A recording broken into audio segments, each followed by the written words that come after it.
Hi, I'm Dr. Bill Wiedner with Harbour Medical Centers, and we're going to talk about 3 at-home tests that you can do to help to determine what the cause of your shoulder pain is. Now, I have to tell you that if you're experiencing any shoulder pain, it's something that you do want to get professionally checked.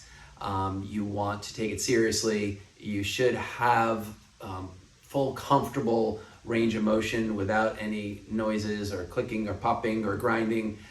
If you're noticing any of those or any weakness or movement losses, please consult with a professional and get that checked.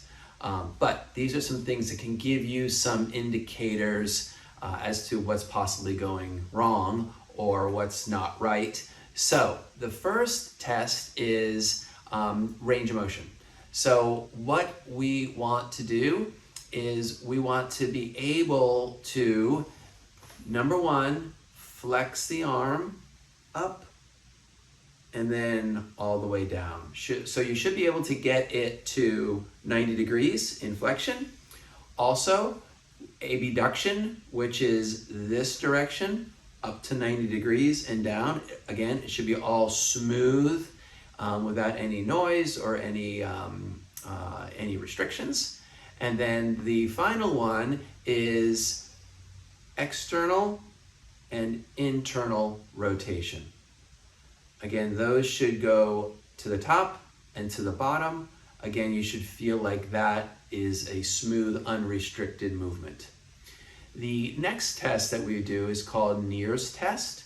And this allows us to determine if there's any kind of impingement particularly in the front of the shoulder where the ball and socket meet. So you'd get in this position, you'd come all the way up to the top, there shouldn't be any discomfort, and then you bring it back down.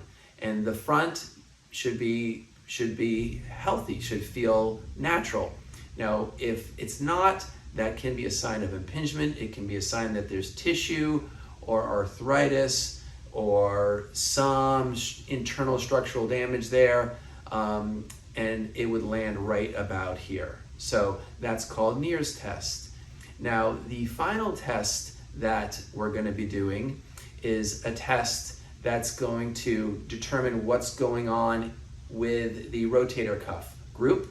That's the 4 muscles that sit behind the shoulder. They include the supraspinatus, the infraspinatus, the teres minor, and the subscapularis. And so that test is called the drop arm test.